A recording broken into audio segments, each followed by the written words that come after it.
Welcome to this bonus episode of the Limitation Is A Mirage podcast. In this episode, I have my good friend Ian Rowland, good friend and mentor. He's been mentoring me for about 6 years now.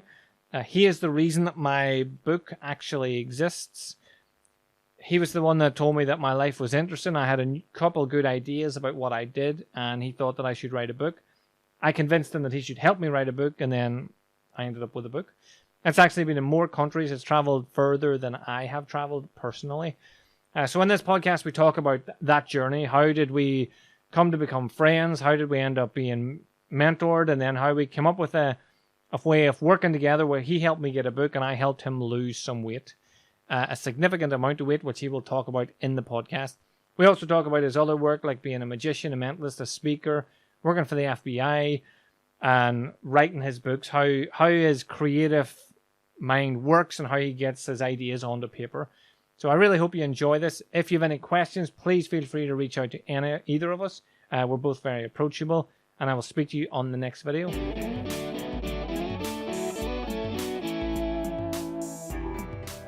Welcome to this bonus episode of the Limitation Is A Mirage podcast. Today I have Ian Rowland, who is a cold reading expert, a mentor of mine and friend for the last, we just discussed how many years, and I forget, about 6-7 years. So for anyone that doesn't know Ian, can you give a brief intro into who you are? I'm hi, nice to see you, nice to talk to you, nice to be part of this. I'm a writer, speaker, and trainer based just outside of London, and I run 3 websites. There's my own website about my corporate work. I do all the cold reading success stuff and the addiction fixer as well. So I've got 3 hats basically. Brilliant. The writer one is that's how we got to know each other, because you took a book out of my brain and put it onto paper, and then people bought it and liked it and enjoyed it, and think now I am a very clever author. I'm very posh now because I've wrote a book. But I think, well, before we get to that, we'll talk about how we met. We met in Belfast when you were doing a lecture. I think it's only the 3rd one I've went to. I only really went to ones that I knew of you, but I didn't actually know you. We never interacted. I just knew the cold reading stuff was what I was most interested in. At that stage, that would have been what you were most famous for. Do you want to tell people what cold reading is first, I suppose, because there's a lot of people who won't know what I'm talking about? Yeah, sure. I'm going to very politely disagree with you. I don't think I'm famous at all for that or anything. But anyway, cold reading is how it is usually talked about in the context of the psychic industry, people who, read tarot cards and fortune telling and stuff like that. And cold reading is how to talk to people so that you sound psychic. So you can meet a complete stranger, you don't know anything about them, and yet you can give them a reading lasting 3 minutes, 20 minutes, an hour, stating facts, stating things that seem correct, discussing their character, personality, past, present, and future. That's what cold reading is. I think it's fascinating that it's actually possible and that it works. And a very long time ago, before you were born, in 1998, slight exaggeration, but I wrote a book on it, the Full Facts Book of Cold Reading, which was just one of those publishing flukes. I thought I was going to sell about 40 copies to my friends in the mentalism world. That's the kind of type of magic that looks like you're doing psychic mind reading stuff, Darren Brown kind of thing. That's what mentalism is. I thought I might sell about 40 copies to my friends in the mentalism world because I'm not a professional magician, but I am a member of the Inner Magic Circle. And instead, it just sold tens and tens of thousands of copies all over the world. I don't know why. I'm just very, very glad that it did. And that was the first of the 3 books I've written. And that's how some of our mutual friends, like Anthony Jacquin, the Hypnosis King, came across me. And that's eventually how we met when I came across the Belfast to do a lecture for the Belfast Magic Society, which, by the way, I will quickly add, was one of the happiest, most delightful, most joyful sort of visits to do a lecture anywhere that I've ever had. It was very well looked after. Got to see the glorious city of Belfast, but most importantly, got to meet the people and Me, what you meant there? And you. Different places around the world often pride themselves on, oh yeah, we're very warm people, we're very welcoming, and the hospitality is great here. And some of them live up to that and some don't, but Belfast definitely does. And I had a great time there. And it was nice to meet you as well. Because we were in the same position because you'd heard about me, but not met me. I'd heard about you and I hadn't met Right. you. And I'd heard about these incredible sort of ninja skills and vagabond things, all these crazy demonstrations. And I didn't even know you were going to be there. And then you introduce yourself at the interval, and oh, you're that guy. That was really good. That's a true ninja. If you had known I was going to be there, I wouldn't really be a ninja, but because I am a ninja, that was why.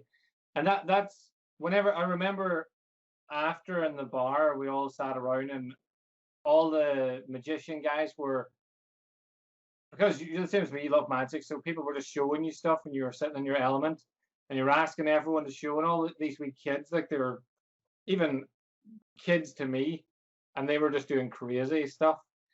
And then, thankfully, I always carry a chapstick, which sounds like a random statement to make, but when you were like, "Oh, do you want to demonstrate something?" I thought I can't even touch a deck of cards. I will look like the biggest amateur to ever exist. So I broke a chapstick with my throat in the middle of this bar in Belfast, and that's how we got talking then. And that's where I had no intention of ever writing a book. I barely read at that stage. I was reading stuff that I needed to read, like magic and hypnosis and stuff, but I never read outside of that. And then when we talked, you were like, "You should write a book," and I felt that was probably one of the biggest mistakes you ever made, because that turned into me hounding you for months, going, how do I do this? What's going on here? How do I make this happen? How do I do this? I like how you flipped there for a second. What is it like to get someone like myself who had like no, like, I can't put it across to people how little experience I had in trying to write anything, never mind a book. Like, what's it like for you to be able to take someone like that to someone that has their own book, which I have beside me? That's the new cover version, because people kept asking me about fighting. My version has the old cover, the original cover.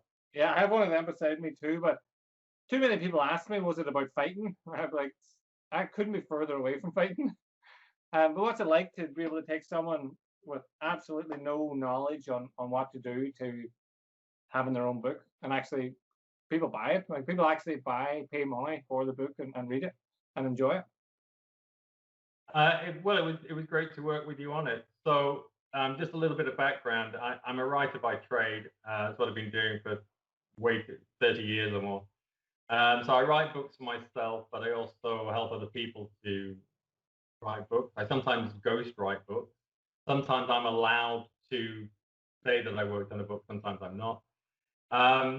And if somebody has a book inside them, one of the many things I do is I help them to get it out. I show them how to write it, publish it, put it online, and sell it and make money. It's a great passive income. It's a wonderful thing. And I never say that everybody could or should do this, but I do say a lot of people, more people should and could than ever actually do. And it's a wonderful thing to do. It's a great journey, as you've just said. It's great to have it. Your book becomes your roving ambassador around the world. You never know where it's going to end up. People lend books, they borrow books, they pass them around, they point to them and say, "Hey, this is really good. You should buy it."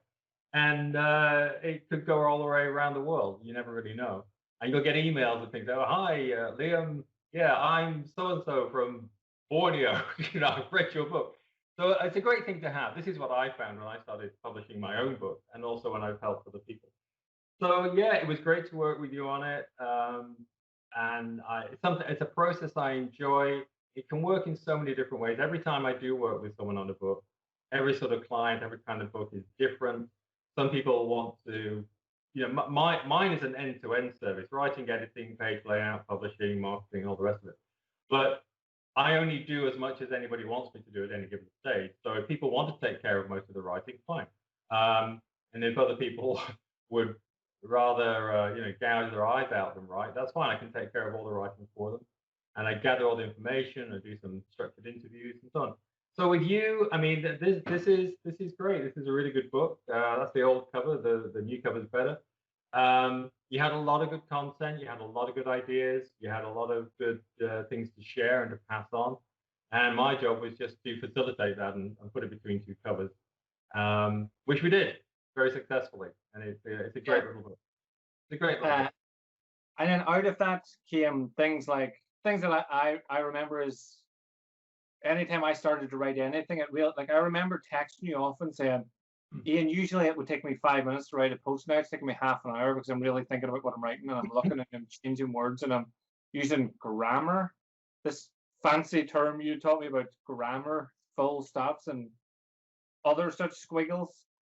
And to the point where distinctly remember one day I sent you a message and you just wrote back, reread your message. Like, what do you talk? Reread that and tell me if it's supposed to make sense. And then I reread it and it didn't make any sense. And you were like, turn off predictive text and just pay attention. And I did, and I couldn't spell at school or anything like that. And I've never used predictive text in the last probably 5 years just because of that. But because of that, it makes me more aware of what I'm writing. And that was something I really got out of it. Yes, I got the book out of it, but it filtered into every other area of my life. I think I'm a better speaker, not because of all the other stuff that you did to help me be a better speaker, but I'm more articulate. How about that for? I wouldn't use that word. I wouldn't never even heard of it. Uh, so when I try to talk to people about it, like they'll always say to me, "How did you end up with the book?" Especially people that know me, and I say, "You get someone that knows that can guide and mentor you through it," and that's basically what you did. Like you took someone who cheated at spelling tests when they were in primary school, wasn't allowed in any classrooms in secondary school. To my old teachers saying to me, "How do I buy your book?" Which like is an incredible journey, I think.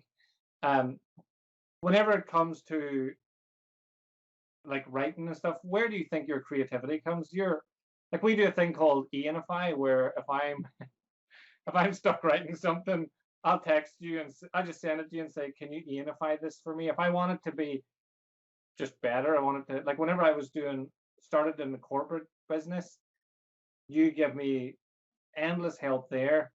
And I remember the first pitch I wrote and sent you to check over. You just sent it back, and I was like, Ian, that's not what I wrote. And you're like, yeah, Ianified it a wee bit. So that became a thing. So where did your creativity come from? How do you see words like the way you see words? Where did that come out of? I, I, I'm glad you picked up on my favorite verb to Ianify. And it's not just you. I do this for quite a few friends and clients around the world. They often send me stuff and say, it's right. What we've got here is right. Here's what we want to say. We just want you to Ianify it. To kind Yeah, of rewrite a little bit, put a bit of gloss on it, just knock out the fluff. There's a guy who runs a business consultancy in Norway, and he speaks perfectly good English, writes perfect English, but they literally send all of their corporate communications through me because they know I'll do it the same day or the same hour, and they say, "Yeah, please Ianify this invoices at the usual address." And I'm just sort of Ianifying all this stuff. Um, Look, it's what I've been doing for a long time. It is my job. It is my trade. That's the first thing I ever did was get a job as a writer. I love it, and I think it's important to mention a couple of things. One, you know how you hear this trope that if you have one sense highly developed, the others compensate, or less well developed, the others compensate. Like say, if you're a blind person, your hearing increases and you become like have super hearing. I don't know if that's true, and I'm aware that some people in those communities don't like those kind of lazy stereotypes. But I'm just using it as an example. Now, in my case, if you could look inside my head, um, there's there's clearly some sort of facility with words and with writing. Words have always been my friends. I loved writing when I was at school, and the great joy of my life was discovering it was actually possible to earn a living doing this. That was my big fear. I was given this one thing I had a bit of aptitude for, and there's no way to earn a living doing it. But what you need to understand is that every other part of my mind, my brain, is less well developed proportionately. So I've got this one little thing, this one trick pony that I can write fairly well, no, well enough to sell books, put it that way. But everything else I'm terrible at. So I think that's the first thing to clarify. Um, so it, but the other thing is a little bit more seriously. This is a point which I get asked about a lot, And I'll tell you the truth, but nobody will like it. You won't like it. Nobody watching this will like it. But you've asked me the question, so I'll tell you. I'll try to keep it brief. When I got my first job as a writer, it was a creative resource and facility place, a creative media and marketing it was. We had video studios. This was back in the 80s, because I'm very old, when video was new and exciting. We had graphic design, we had music and everything. Now, my job was to research, write, and produce corporate videos. Corporate videos were very new and exciting at the time. So I'd meet the client, take the brief, write the script, then produce the video. Now, and a lot of that can sound a bit mundane. You know, we've all seen corporate videos and training stuff that's really boring, but some of it was creative. They would come to me with a really boring subject, like a new kind of vinyl that's used to line water pipes, you know, and say, how do we make this interesting? How do we make this fun? How do we make sure we engage people, engage the viewer, you know? So some of it was creatively challenging. And here's the point. Here's the point. If I had say a script meeting with the client at 10 o'clock on Tuesday, it had to be ready. There was no room for excuses or, oh, I'm sorry, yeah, no, I did say, I was absolutely sure I was going to get it done, but then that thing happened with the dog and next door. No, it had to be there, and there was no time for pretentiousness. And I couldn't put the back of my wrist to my forehead and say, my muse has deserted me. I didn't come up with anything. No, I had to have it there. And this was, you know, I had these kind of deadlines 2 or 3 times a week, every week of my working life for about 4.5 years. So I had to develop good writing muscle. Now, you're a muscle guy, you're a gym guy, you work out. You know, if you get you've got good guns and everything. So if you lift the same weight over and over again, you develop good discipline and you've got the muscles that show. Yeah? Yeah. I've got a different kind of muscle. You can't see it, it doesn't show up on the outside, unfortunately. But if I sit down to write something, I've now got I haven't stood in a gym, you know, doing bicep curls for 30 years, but I have written stuff on demand to a deadline for a client for 30 years. So that's the muscle I've built. And it's the muscle that says I'm allowed to do anything except not deliver. That's the one option I don't have, is not to be ready, miss the deadline. That's the one option I can't have. So I've built up the discipline, the writing muscle, and I've built up it must get done reliability. And that's where it comes from. Nobody wants to hear that, but it's the truth. Yeah, it's the same as anything. Like, nobody wants to hear when they ask me how I got good at any of the things I'm good at. I'd be like, well, I practiced it a lot for a long time. That's how you get good. Like, I didn't even do PE at school, and now I spend all my living time talking about sport, fitness, nutrition, health. Yeah. How did you do that? I did it a lot for a long time. Like, I remember I would have sent you things, and you would have said, right, it'll be ready by Tuesday at 6 o'clock. On Tuesday at 6 o'clock, I would have the next thing. And you'd be like you never missed a deadline ever. We never missed a meeting. So, and again, it's why I think just your understanding of your craft made it so easy, because it was a very daunting. I remember it was in Belfast that day we met where you said, write a book, let's talk about it. And it took me probably about 2 or 3 weeks to actually contact you and say, remember you said I should write a book? How do I do that? Right. And then remember you sent me away to write something, which I think was great, because if you had just said, yes, I'll help you, no problem, let's get started, I would have been very lax towards it, I think, because again, I would have just thought, I don't know what I'm doing. This guy does. But you were like, write something and send it to me. And I was like, fuck, right. So I had to actually sit and think. I remember sitting at 2 a.m. staring at a screen going, other people do. How did that Harry Potter lady make a book? Like, well, how does this actually work? Well, just let me add, it's not just you. Look, one of the reasons, as I say, it was joyful for me to realize I could actually make a living doing this. But look, most people aren't really particularly good at writing. But even the ones that can write, most people don't want to. They don't enjoy it. They don't like it. It's a chore. It's work. It's, cycling uphill. Whereas I actually love it. If I'm sitting down and writing something, I'm happy. That's me locked and loaded for the next few hours. I'm good to go. I love it. So it's not just you.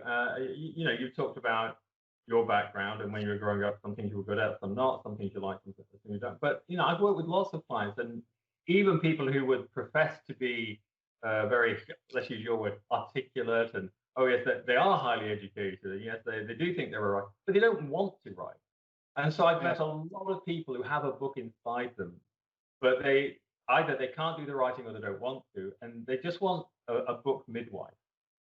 They just want someone who will get the book out of them. And so working with you, you supplied the ideas, you had all the content, you had references. You say, well, I want to include this idea. You point me to stuff around the web. Then we did interviews, we did structured interviews, and I talked to you and took notes. And then you would rough some stuff out and say, okay, I can see kind of what you're getting at with that. And we just put it all together. And I think it's a really good book. I'm very proud of what together we would create. But I hope just in fairness to yourself, I hope we're going to move on to the quid pro quo. This was a process of fair exchange because I was getting a lot out of it as well. Maybe you want to get onto that next. I don't know. It's your interview, but yeah. No, I was going to touch on that. It should be mentioned that this was not a one-way street. Yeah.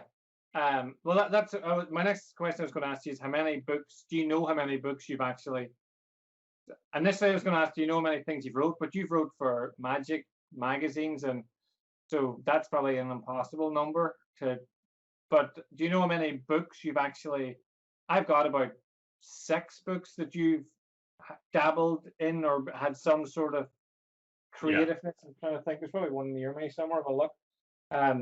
Do you know how many books that you've actually put out there?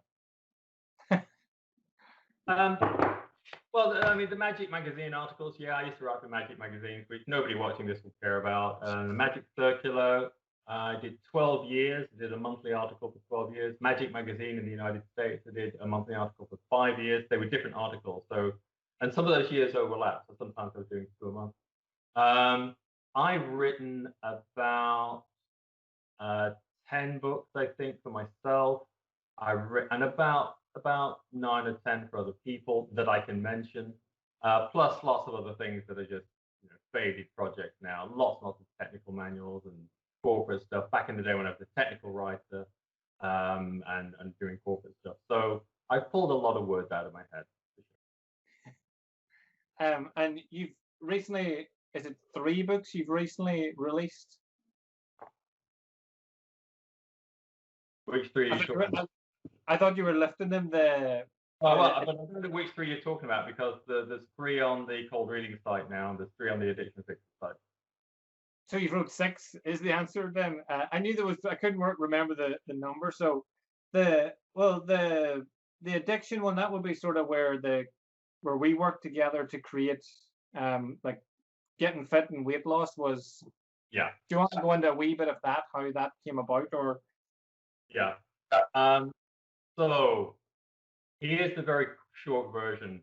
None of this is tragic. I've had a really nice life, a good life, a very fortunate life in many ways, and I've had lots of fun and bits of success and traveled and all that jazz. But there was a cloud in the sky, which was that for many, many years, and I mean decades, I was a very overweight person. And eventually I was an obese person, and I didn't want to be. I had a very bad addiction from my early adult years to sugar and to starchy foods. And every day I fought this addiction, and every day I lost, and I tried everything. I didn't want this. I wanted to get rid of this part of me. I wanted to overcome it, and I just couldn't. I tried everything. So, and it just got worse and worse, as these things tend to do.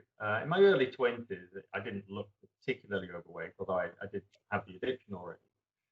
But as the years go by, my 40s, my 50s, I mean, I just got bigger and bigger and bigger and heavy, and it's awful. It just really is.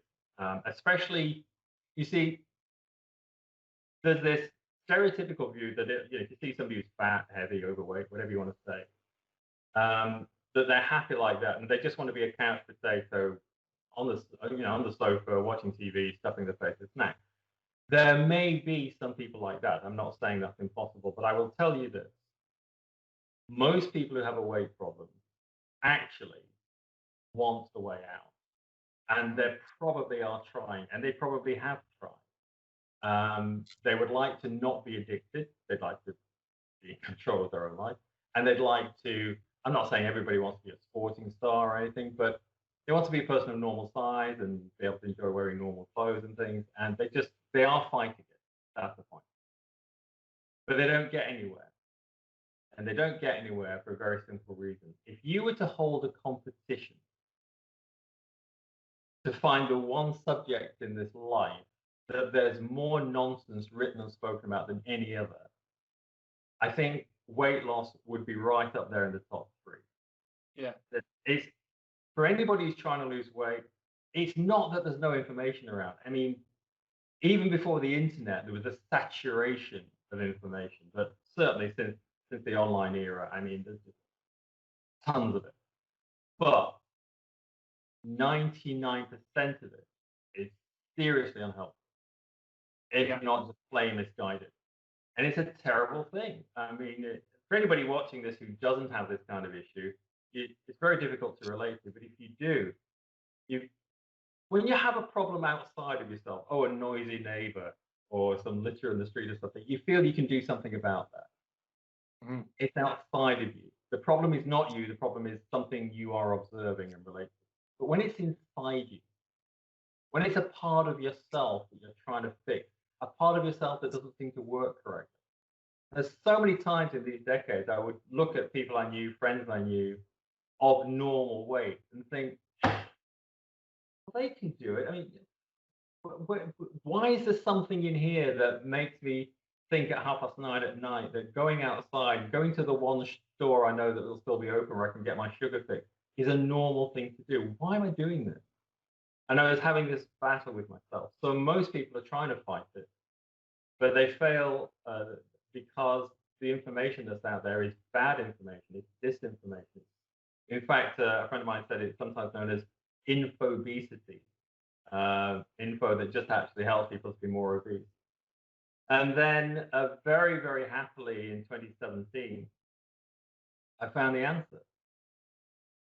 And it was glorious. It was very, very happy. I do tend to sound a bit evangelical about it, but I'm not going to apologize for that because for me, this is one of the biggest things in my life. You can imagine very vociferously fighting a problem for like 25 years and never finding the answer. And then suddenly finding it. That's a big moment. That's a wonderful thing. And was able to lose weight pretty easily with some help and mentoring from you, which we should talk about our weekly Skype sessions because they were fun. And lost all the weight. I kept it off. It's not a problem. It's easy to do, but easy-ish, as I say. Plus, I got fit as well for the very first time in my life. It's only 5K, 10K. And it's enjoyable. It's easy. It's like so many things in life. It's so hard if you don't know how to do it. And if you're just swamped with all this bad information and misleading and unhelpful information. When I wrote the book, as you know, because you've seen it, there's a whole section on what I call the information problem. And I just have to help my readers to ignore 9, 10, 11, 12 different categories of bad information that's out there. And I have to explain it all. But once you know how, it is easy and it's fun. Very enjoyable. I haven't had a day's complaint about it since. Yeah, I remember there's no way you would have thought like jogging, for example, was going to be a fun activity in your life. I remember the first time you had a jog, or what we called it, a mix of jogging and walking. Jawalking, was that what I was calling it for a while? I something like that, yeah. Yeah. What's it like to be like fit and healthy now from 25 years of fighting that? How does it feel to actually be a fit, healthy, strong person? I'm not too sure about the strong. Well, it's very easy to sum up because life is life is better, and then people say, well, in what way is it better? And I say, think of any way in which it could be better, and it's better in that way. Um, for me, actually, it was more important what was up here in my mind rather than the physical. We'll talk about the physical in a moment, but as I said, I'd had this. You like some of the comic books and superheroes and things. It's kind of like the Incredible Hulk is a good metaphor. You know, there's this thing inside me that I did not want to be inside me. This thing that was constantly trying to reward myself with sugar and starchy food. And I swear, I was for 25 years trying to get rid of this and trying to overcome it. And I did everything. I tried everything. But it didn't. I did go on diet. I did join a gym. I did work out. I did do Body for Life and all of these things, but which is a great program, by the way. I'm not knocking it, but it didn't help. It didn't hurt me anyway. Um, so first and foremost is this joy of not having that inner conflict. This joy of now I eat right, I eat healthy, I'm fine, I'm a person of normal weight, um, and there's no there is this crazy, slightly deranged addiction driving me just isn't there anymore. I left it behind on that day. In fact, if I go back to that moment in 2017, the whole thing was over in 15 minutes. 25 years of struggle, 15 minutes gone. And that's what I wrote about in the book. This is how to do it. And so for me, the fact that that conflict, that lack of internal coherence, that lack of gestalt is fixed, and it's a stayed fix, is the biggest joy.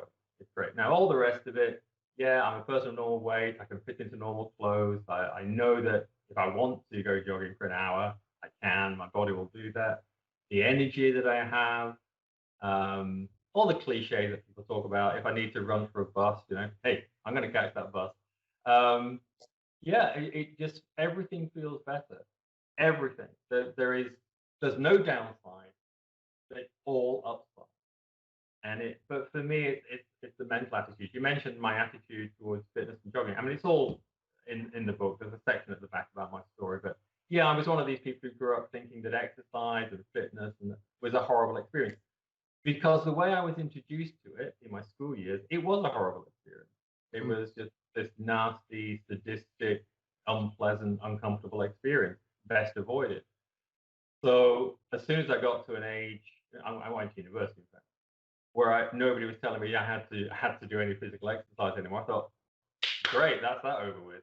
And so I never did. I never got the memo that said actually it can be fun, it can be enjoyable, and it's good for you. And whereas now, as you know, because we've spoken about this many times, if I tend to go jogging about 3 or 4 times a week.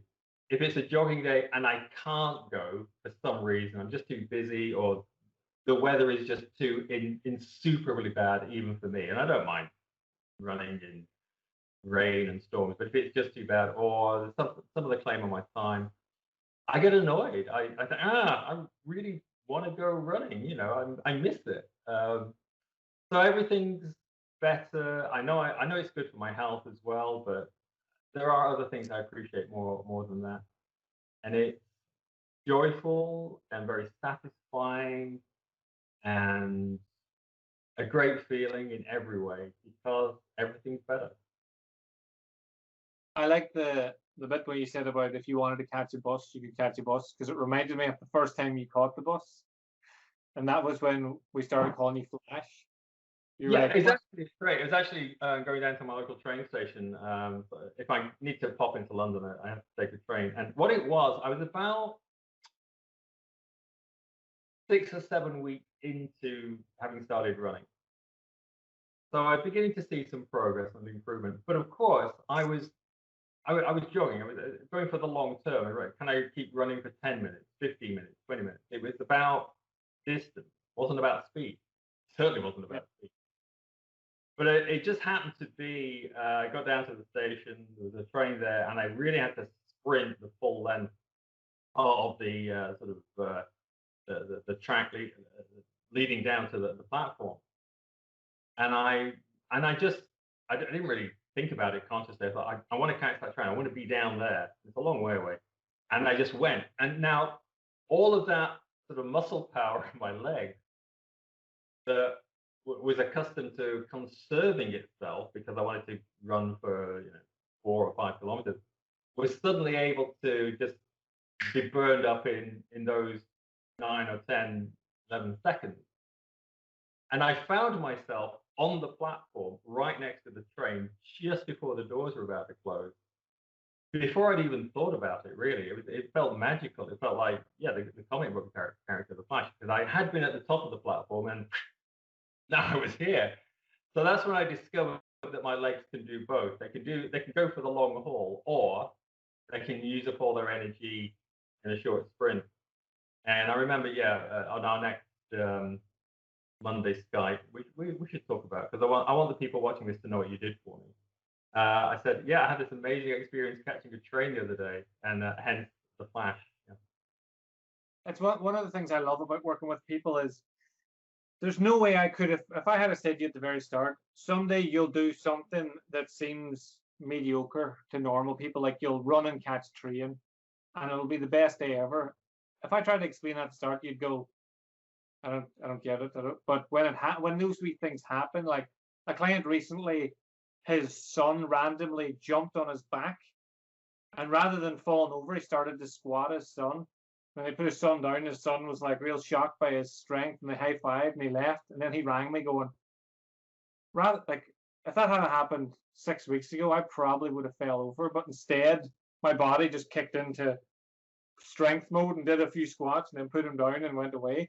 I love the wee wins that people get throughout the entire journey that you could never explain to people. But just whenever you were saying there as well about when I asked you what does it feel like, and you said think of any way your life could be better, and that's how it feels.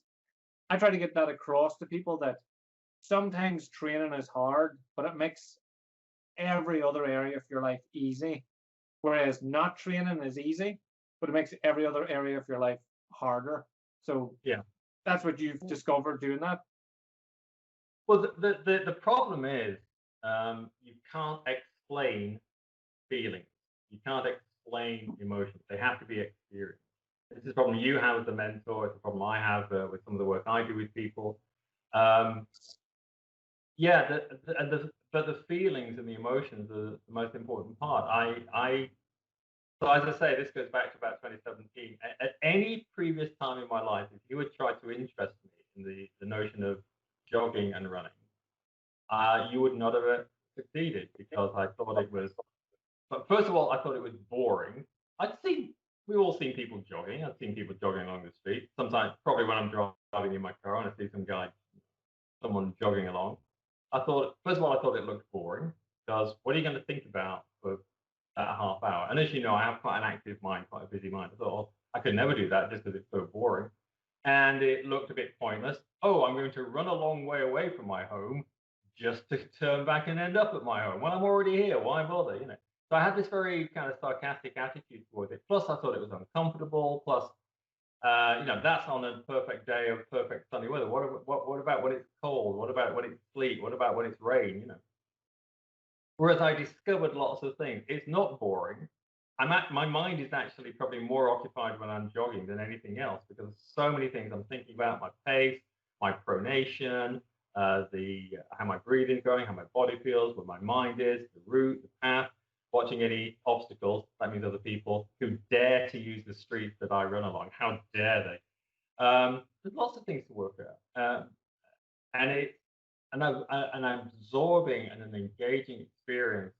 And I'm not normally trying to push myself to set a new record, a new distance or a new time. But on a day when I think, right, so I wasn't quite happy with my time on Monday. Today, I'm going to aim to be better. There's that, because you're trying to make that incremental change that will lead to a new time when you get to the completion. Anyway, let's not get into all that. I discovered so many things about it. Not boring, not uncomfortable, really great. The high, people talk about runner's high immediately after a race. I don't get that. I get it about 2 hours afterwards, 2 to 3 hours afterwards. I've gone jogging in the morning, done my 5K or whatever, and I wait a few hours, and that's when I get that golden glow, that feeling of, oh yeah, terrific, good, fantastic, and why would anybody not want that feeling? Plus, it's, a lot of this is negative space. A lot of things are appreciated. It's not something anybody can see. It's an absence of negative. I had the experience. There's no reason to be dishonest and to share this, but I'm going to be. It's embarrassing, but I've had the experience of going into a major retailer like Marks and Spencer. It could be any clothing store. Because at one point, my waist was 46 inches. And I was beginning to feel my trousers a little bit kind of tight, a little bit pinching. So I decided to go in and find the next size up. And the assistant, very politely and respectfully, had to say, actually, in the store, we don't carry anything bigger than that. I mean, we do have our high and mighty section you can order online. I'm happy to show you about that. I'd actually exhausted their scale. They didn't have anything bigger. Which, as you can imagine, as I say, it was a more or less empty store, and the assistant was very polite and kind of didn't sort of make me feel bad about it. But I felt bad about it. I thought, how ridiculous is this? I'm a grown man, I'm supposed to be an adult, got a perfectly nice life, and I've let my waist get to this point. And I once went to, I'll tell you one more story. Again, why should I sit here telling stories against myself? But I will, because honesty is important. I was on vacation in Las Vegas with my partner at the time, very lovely lady. And, you do fun and frivolous stuff when you're out there. So she'd found this kind of theme park, fun fair kind of area. You can go and ride and stuff. We thought, oh, we'll just kill a couple of hours having fun there, acting like kids, basically. But there were adults there. And we went on one ride. And the people putting us all into these rides did the thing, they bring down the safety bar and it sort of locks into place. You've got to hold on to that. And that's what keeps you in place on the roller coaster. And I had to get off because they couldn't get that bar down. It just, sorry, sir, what can I say? So I had to get off and I just watch my partner at the time go round and round. It's embarrassing things like that. It's awkward things like that. It's clear indication, if indication were needed, that something's not right. Something's not firing right. And moving through this sea of people, ordinary people from all walks of life, who somehow seem to just eat what they need and don't put on weight. And it always, this voice in my mind saying, well, they can do it. Why can't I? And then I found the answer, and it's all fine. Everything's through. I love it. It's great. Wrote the book because I want to help other people. It's all based on a therapeutic process called parts integration, which has been around since the 1950s, but hardly anybody knows about it. And writing books is what I do. So that's why I wrote the book. But we still haven't mentioned your role in it, which we should, out of fairness. But before we do that, just one point I want to make is that, because I know a lot of people, I've worked with a lot of people on weight loss journeys and having difficulties with, like, personally, I always have difficulty putting weight on, which comes with so many negative responses by people. They go, oh, you're so lucky. And you're like, not if you want to and your body doesn't want to. It's just, that's not a good thing.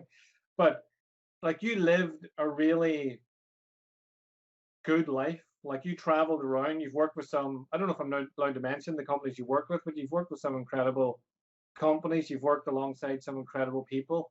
So it's not like you were just sitting in your house being the lonely loser fat guy that people would expect an overweight person to be. You were actually like lecturing, and like you said, you're only good at one thing, but you lecture in magic. You've done, like, Penguin, for example, you've done it twice. It's at least, it is twice, isn't it? It's not. Yeah. Yeah. So you've done that. Like they fly you over to do that. You worked with. You can name any of the companies that you want. I don't know who I'm allowed to name or what I know. There's no reason not to name any of them. There's nothing secret. I mean, I do corporate work. I do corporate talks and training. I've done it all over the world. The FBI hired me. Google, Coca-Cola, Unilever, the British audiences, Marks and Spencer, a whole bunch of people, a whole bunch of companies, some well known, some not. I've lectured at Oxford and Oxford and Cambridge. I've done media stuff, BBC, ABC Television, Sky. It goes on and on. Yeah, I've done a lot of that kind of stuff. So yeah, it wasn't the sad, lonely loser. And I also had perfectly nice relationships in my life, great relationships. It was just all of that, but on top of it, this problem of being really quite heavy and overweight and obese, and I did not want to be. And I was trying to fix it, and I was trying to fix myself, and I didn't. I and it's not something that was just for a few months or a few years. This was literally decades. That's a horrible fight when you try something all the time for that long, for that length of time, and never find the answer. It's horrible. Really. Yeah, that was my point. Just wanted to really get that across that it can happen to anyone. Anyone can get demons that start to control other areas of their life, and you can try. Like people, again, like there would have been people that just thought, sure, Ian just loves his food. He never tries to. Like they wouldn't really understand that you are trying. That's why I have a pet hate in this industry of there's lots of people that will purposely gain 3 to 5 stone and then lose it and then sell their weight loss product. It might be a audio tape or a program or a diet. And you're like, but you're not an overweight person. You're a person that put on weight on purpose, knowing you would lose it. You haven't had 10 years of one day waking up and going, fuck, I'm massive. I knew I was a wee bit overweight, but I'm actually really overweight now. Like that's for me a completely different thing. And it's like you're saying, there's so much negative information out there that it just messes with people. Like, why did this not work for me when it worked for him? Well, because he like if I spent the next year putting on 5 stone by just eating butter, and then I lost. Like I'm still, even with 5 stone on, I'm still not a heavy overweight person. It's a misleading demonstration because people who do that don't have the problem. They're just intentionally replicating a facsimile of it in order to lose weight. Yeah, I mean, Arthur C. Clarke once said that trying to get information off the internet is a bit like leaning over and trying to get one glass of water off Niagara Falls. And he was just talking about the sheer extent and density of information. But it's similar to if you're trying to find the right information that would actually help you to overcome the problem. You see, if you don't get to the root of the problem, you can't get to the root of the solution. Yeah, and there's so much to do with weight loss and fitness that doesn't do that. Now, for 25 years, I was sometimes able to evade my addiction, to duck and dive, to hide from it, paper it, cover it up, but it was still there. It's like a taproot of a massive tree. And so even if I would make a bit of progress for 2 or 3 months, I would then slide back because the addiction was still there, maybe dormant for a little while, but still there waiting to wake up again. And when will it wake up again? We know the answer. At the next emotional crunch point. And we all have an emotional crunch point. Something goes bad in a relationship or at work or whatever. Something upsetting. And that's when the addiction springs back into life and reclaims you, whether it's food or drink or smoking or whatever. So, yeah, to go back to the thing about Niagara Falls, trying to find the right information about, okay, I'm overweight, I'm big, I don't want to be this. How do I fix it? It's kind of like searching for the one glass of water in Niagara Falls that will actually help, that will actually make a difference. I mean, there's so much misinformation, wrong information.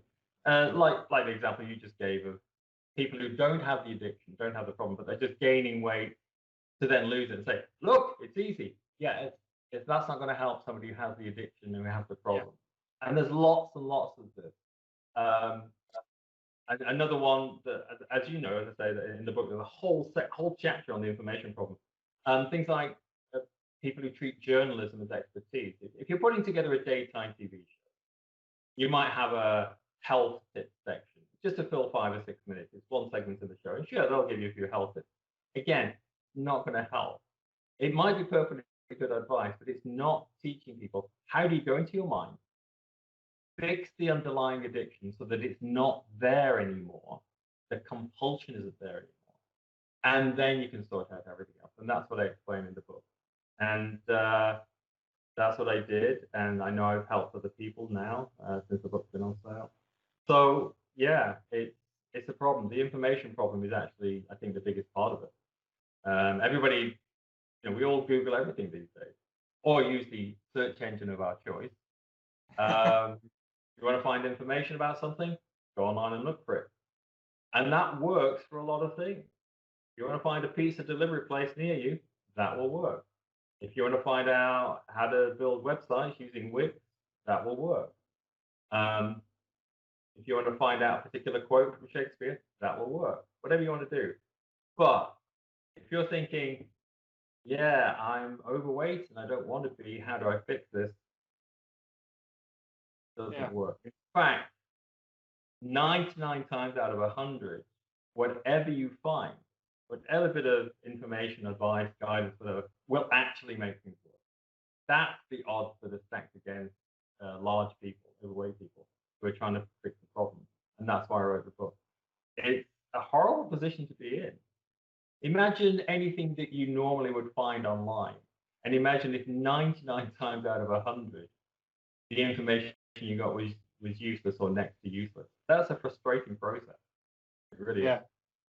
I use there's a meme, and it's a picture of Abraham Lincoln, and it's a quote from Abraham Lincoln that says, "Don't believe everything you read on the internet." Abraham Lincoln. And I'm like, there'll be people that will look at that and go, "Oh, that guy mustn't have liked the internet," because they just don't know who Abraham Lincoln is. Like, there's so much out there that's just designed to fill someone else's pocket. Like that idea of gaining 5 stone to lose 5 stone, to say my hypnotherapy CD will help you lose weight, when in actual fact it won't, unless you gained it on purpose.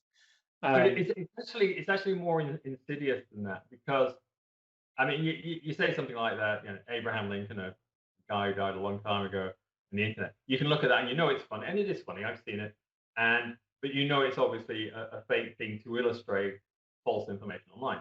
But a lot of what you find, you go searching, and trust me, before the internet, I got hold of every kind of source of information about weight loss and how to overcome this problem. Since the rise of the internet, and I used to work in IT, so I had a ringside seat at the dawn of the internet, at the rise and rise. All of the information you find, a lot of it looks plausible.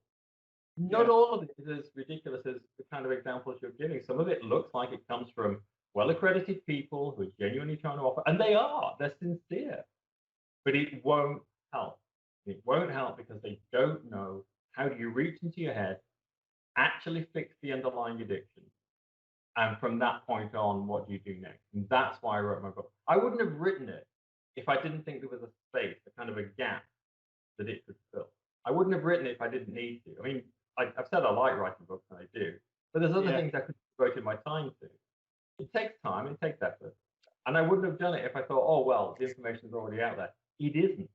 It really isn't. I know this is a big claim. People think, yeah, there's a lot of information online, Ian. I know.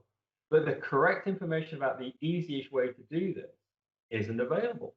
And that's why I wrote the book. And then I followed it up with the one on smoking and the one on drinking or alcohol problems. Time is passing, and you're being very modest, because we still haven't talked about the great role that you played, and we should, because I think that's important. Can I talk about that? Yes, you can work away. I'll just put on a smug face. Well, so as I say, I had this wonderful moment when I finally realized how to overcome my addiction, how not to be an overweight person anymore, and not to have these cravings and compulsions anymore. And it was great. And then I went on a journey, little by little, probably an inappropriate phrase to use, but gradually getting my weight down, my fitness up. And I had a number of targets. I had a target weight, which was to lose 40 kilos, which I think is about 88 pounds. A target waist size from plus 46 down to 34, and fitness goals, to be able to run 5K and 10K in reasonable time. I wasn't trying to set records, but in reasonable time. And you and I were already in discussion about working together on your book.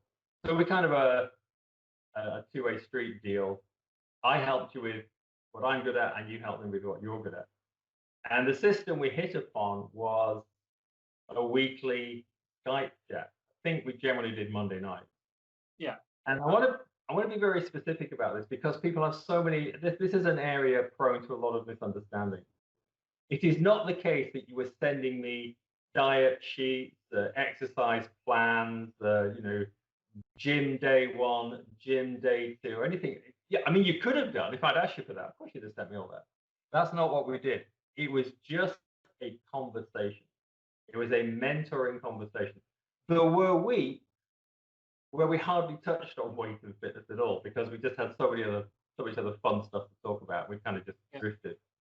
But if I wanted to discuss anything to do with this, how I was feeling, how I was going, a week had gone well, a week had gone not so well, anything, I could talk to you about it and you would give me some constructive feedback. A lot of it was just the value of having someone to talk to about the journey.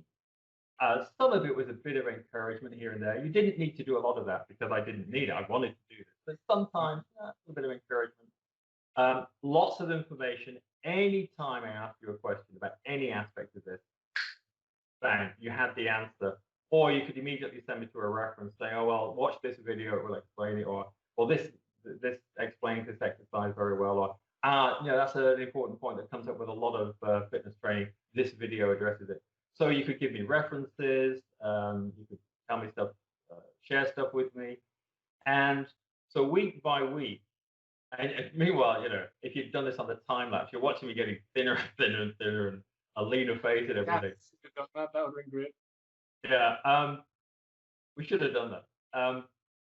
And by the way, there are some horrendous before and after pictures on the website, theaddictionfixer.com, in the gallery. I've posted my wall of shame, all these photos of this whale-like figure trying to fit into a business suit, trying to present and stuff. Horrendous. Anyway, so we had these weekly Skype calls, which I very much enjoyed. I hope you did too.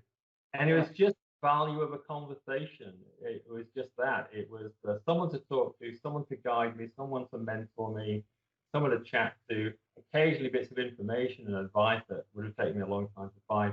And it was great, and it was fun, very enjoyable. As I say, there were times where we were just laughing so much we never even got around to the subject. And it was great, and it was hugely successful, and I hit every target. I got down to my target weight, and as you know, I did in fact run 5 to 10Ks in a fairly comfortable time. I'm not Usain Bolt, but okay, not embarrassing time. There was a point where you couldn't run 2.5K, probably a point where you couldn't run anything, and then you were running 20K a week. You're like, to some people that'll just impossible to get there. But towards the end of it, I did a 100K challenge, which was 5 consecutive weeks, and in each of those weeks I wanted to run 20K, which was a 5, a 5, and a 10. Which, I mean, when I started out, and it's in the book, so it's public knowledge, I couldn't jog for 2 minutes. I got about 90 seconds.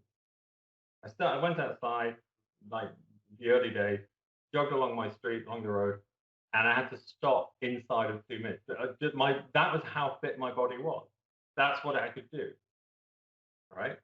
And then following all the principles in the book, 5, 5, and 10, 5, 5, 10, 20 each week, and I've done the 100 kilometers in 5 weeks. Which, I mean, it's not. I'm not in virtue signaling. It's not a proud boast. I'm not being smug. I'm just saying I'm not doing any of those things. It's not smugness. It's not pride. I'm just sharing some joy. I'm just sharing some happiness. Like, what? For so many years I couldn't have done that. I wouldn't have done it. But I also would have thought it not possible.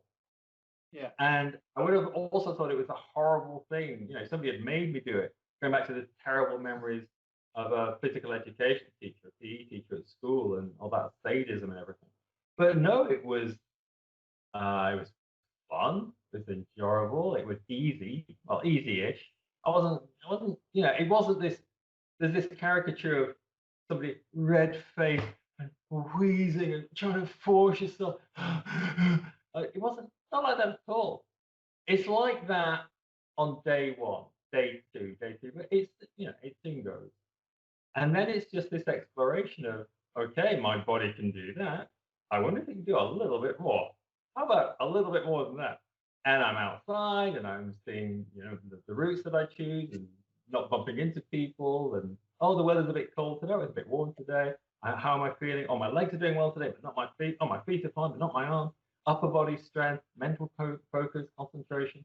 I mean, it's all going on. And it's an amazing discovery. Yeah, that guy who did 5K and 10 last week.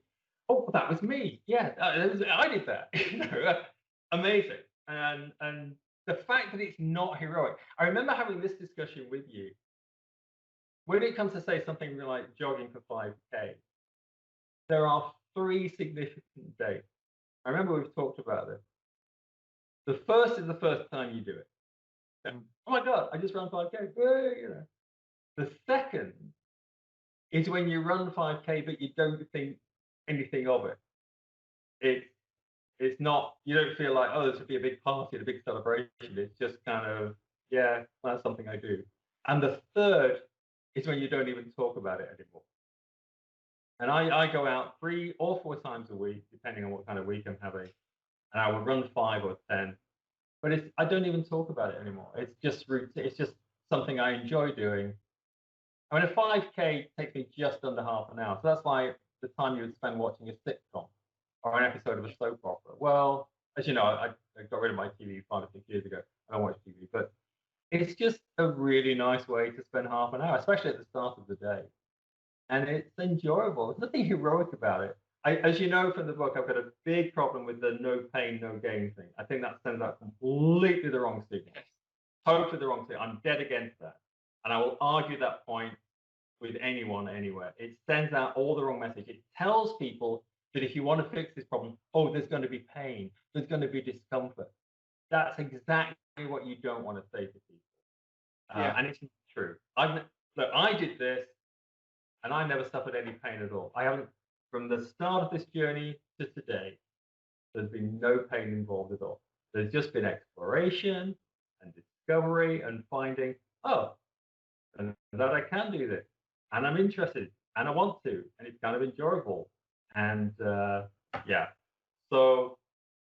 it's just been an amazing journey, and you were a very, very key part of it, just by saying, I'll talk to you once a week. Do nothing else, why not? And we have these very, very enjoyable Skype sessions, and at the same time we got your book done. So I think that was a good handshake. I think that worked. I did my thing for you, you did your thing for me. I think the Skype sessions, it's the knowledge that you have someone that knows what they're talking about, that isn't going to try to push you or look down on you, can give you feedback when you need it. And like, for example, the running for the train, you knew that when you told me that story, I was going to be as delighted as you were doing it. It wasn't going to be like, all right, well done, you ran for a train. Good man. Do 30 push-ups. I was just as delighted whenever you said, like, you worked out that your legs had that, like, now you know that you have the power there. If you need to run for whatever reason, you can actually do it, instead of in the past, you'd be like, well, that train's not going to be caught. I may just get the next one. So I think that's what makes that important, like vital in the world of trying to become healthier, fitter, stronger. And like you said, That's an important point because, look, running for a bus or a train isn't something that happens every day. It's not that important, and there's always another one. And I managed perfectly well for 25 years when I couldn't run for anything. The important thing is the health aspect. Yeah. You know, fat hurts health, fit helps health. As a whole, now there's no guarantees when it comes to health. Ill health and disease can strike at random, no matter who you are. So we know that, but you have to go with the probability.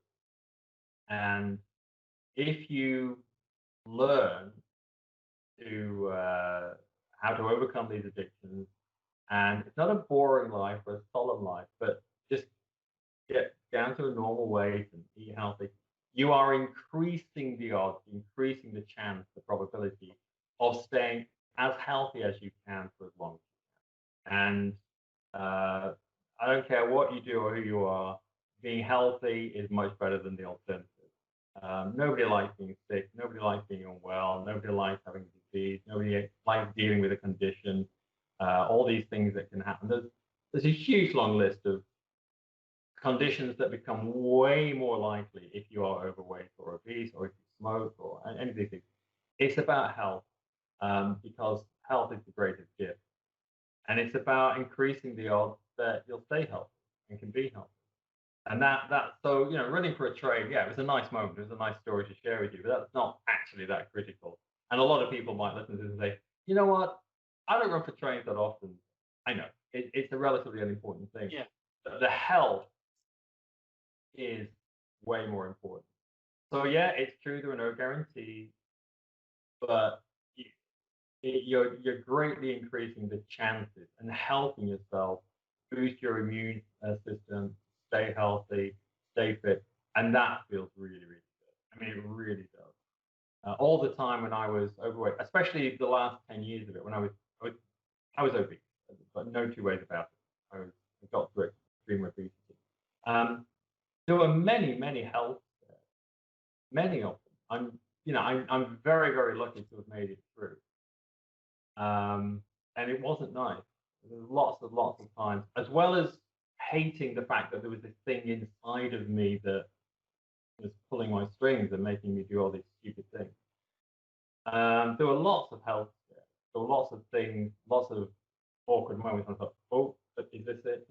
Whereas now, yeah, I just feel nice. I just feel good. I just enjoy what I do, and I've always got more energy. That's why I get so much done. And I also, people don't understand about the link between fitness and freedom from stress and relaxation. There's a big chunk about it in the book, but I'm surprised so few people know about that. It's not just about being able, when you're fit, it's not just about being able to do the active, energetic stuff, all the stuff you do in the gym or going out for running. It's not about it. It's also that your relaxation time is much better. Yeah. You can relax much more. And stress kind of goes, really. It's just not an issue anymore. People don't understand about this. It's just great not to have stress, not to have anxiety in your life. And that's another thing that fitness gives you, as you know. But it's so little talked about. And so actually, your relaxation time, that if you do want to sit on the sofa and just watch, veg out and watch some TV for a while, you actually enjoy that more and get more out of it, and your sleep and everything. This is something else that fitness gives you, as well as your heart and lungs being able to go up and do work that you couldn't do if you're unfit. It can also go down further than an unfit person. So you've got greater range. That's what fitness means. Your energy, the energy you're producing fits the context, it fits the circumstance. And nobody talks about that. Nobody explains that actually you're going to enjoy your leisure and pleasure and relaxation time more as well. So yeah, it's not just running for the bus. It's also sitting on the bus. It's also something better when you're fit. And I didn't know about that for 25 years, but for the last 2 or 3, it's something I've felt and enjoyed every day. I think, oh yeah, this feels really good. Yeah, it really does. And no health scares, no heart scares, no feeling, oh, hang on, what's happening? No, just feel good. Feel nice, feel happy, feel relaxed. And I'm glad I'm just looking after myself, and enjoying life a lot more. Because you don't have those crazy embarrassing moments either. The clothing retailer saying, we don't actually do anything that big, or you can't go on the fairground ride, or not being able to fit. Sometimes I went to a restaurant. I used to like restaurants a lot, but the space between the chairs and the table not quite big enough. All this stuff, and I used to hate the way I look. As you say, a lot of my time is spent in front of people, yakking, talking, training, performing, whatever I'm doing, speaking. And I loved doing it, but I didn't like how I looked. I was aware that I was a bit of a bloated whale, and I didn't want to be. I didn't want this thing in my head that made me go out and eat confectionery and chocolate and sweet things and bread and cakes and muffins. And now it's gone. It's gone. Gone. Defeated. Dead. It's been amazing to be a part of the journey, and that's one of the reasons I wanted to get you on the podcast, was just to chat, to let the world see how anybody can do it. It can affect anyone, and anyone can overcome it. But I know I've taken up a lot of your time, so I'm going to round it up here. Where's the best place for people to find you, to connect, to buy your book, to see you? Well, the addiction stuff is on a website called theaddictionfixer.com. The Addiction Fixer is all one word, .com. Theaddictionfixer.com. It's where you can see these. But otherwise, I've got my own, a website about the other stuff I do, ianrowland.com. IANROWLAND. Caption or text below this. I'll tag everything below anyway. IanRowland.com is another good way to contact me if anybody wants to. And I'm happy to talk about any of these issues, or anything related to any of the other work I do. That's always happy to talk, like whatever. Well, thank you very much for jumping on. I really enjoyed the conversation, as always, but more people will get to enjoy it now. And for everyone listening, thank you very much. Thank you. Thanks for having me on. Good to talk to you. We'll talk again soon, I'm sure.